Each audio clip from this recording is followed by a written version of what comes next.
যার জন্য আপনি আপনার জীবনে সর্বোচ্চ ত্যাগ করবেন, যাকে ভালো রাখার জন্য এই পৃথিবীর সাথে আপনি লড়াই করে যাবেন, একটা সময় দিন শেষে সেই মানুষটা আপনাকে আসল রূপ দেখায় যাবে। আমি কোনো মেয়ের জীবন নিয়ে কোনো কথা বলতে গেলেই অনেকে ভাবে আমি মেয়েদের পক্ষ নিয়ে কথা বলি বা আমি ছেলেদের বিরোধী পার্টি। আসলে তেমন কিছুই নয়। প্রত্যেকবারই একটা কথা আমি বলে যাই, আমার প্রতিটা কথাই কোনো না কোনো ভাই, না হলে কোনো বোন, কারো না কারো জীবনের বাস্তব কিছু কথাই আমি তুলে ধরার চেষ্টা করি। ঠিক তেমনি কিছুক্ষণ আগে আমার কাছে কোনো একটা বোন তার নিজের জীবনের কথা কিন্তু শেয়ার করেছে। আমি বাধ্য হয়েছি ভিডিওটা বানানোর জন্য। যে বোনটা নিজের ফ্যামিলির সাথেও লড়াই করেছে শুধু একমাত্র তার স্বামীটাকে ভালো রাখার জন্য। আসলে স্বামী তো সেই মানুষ, যে মানুষটাকে একটা মেয়ের কত না কত স্বপ্ন থাকে, সেই ছোট্ট থেকে একটা স্বপ্ন দেখে থাকেন আমার হাজবেন্ড এমন হবে। একটা মেয়ে এমনও চিন্তা করে থাকেন নিজের হাজবেন্ড, যার কাছে নির্দ্বিধায় সবকিছু বলা যায়, নিজের জীবনে যত কথা আছে শেয়ার করা যায়।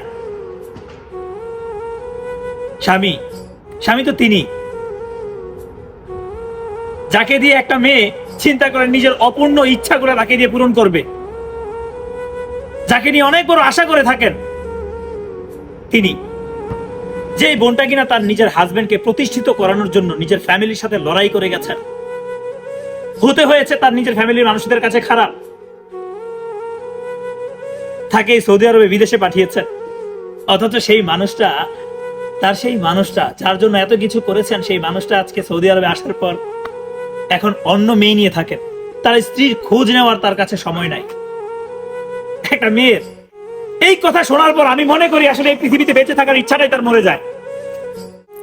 আসলে আমি কোনো পুরুষের বদনাম করতে আসিনি, আমার নিজের চোখের দেখা, আমি নিজে দেখেছি। কোন এক ভাই তার স্ত্রীকে রাতের বেলা কথা বলার সময় বলতেছে তুমি ঘুমায় যাও, অথচ তার স্ত্রীকে ঘুম পাড়ানোর পর অন্য আরেকটা মেয়ের সাথে ফোনে কথা বলে। আমি যখন তাকে প্রশ্ন করি তুমি যেটা করছো এটা কি ভালো করছো, তখন সেই প্রশ্নের জবাবে সে আমাকে বলে স্ত্রী সে তো ঘরের বউ, সে থাকবে, সে আছে, আমি তাকে নিয়ে থাকবো সারা জীবন, কিন্তু এখন যা করছি সেটা টাইম পাস। তবে হ্যাঁ, তার মানে এই নয় যে প্রতিটা ছেলেই এরকম। আছে এমন কিছু মানুষ যারা আপনার আমার অনেক বোনদের জীবন নষ্ট করার জন্য আসলে এই দুনিয়ার মধ্যে জন্ম নিয়েছেন। আমি সেই সব ধরনের মানুষদেরকে একটা কথা বলবো, ভাই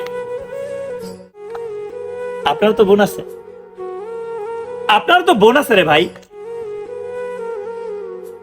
দিন থাকতে ভাই যে মানুষটা আপনার জন্য এত কিছু করেছেন তাকে একটু মূল্য দেওয়ার চেষ্টা করুন। এখন যা করছেন আর এখন যা দেখছেন সব আপনার কাছে রঙিন মনে হচ্ছে। যে মানুষটা এত কিছু করেছে হয়তো সেই মানুষটাকে আপনি এমন একটা সময় খুঁজবেন যে মানুষটা তখন অস্তিত্ব আপনি পাবেন না। তাকে মূল্য দেওয়ার, তাকে পরিপূর্ণভাবে মূল্য দেওয়ার চেষ্টা করেন, শুধু এই জীবনে নয়, পরজন্মে যেও শান্তি পাবেন। আল্লাহ হাফেজ, আসসালামু আলাইকুম, ভালো থাকবেন সবাই।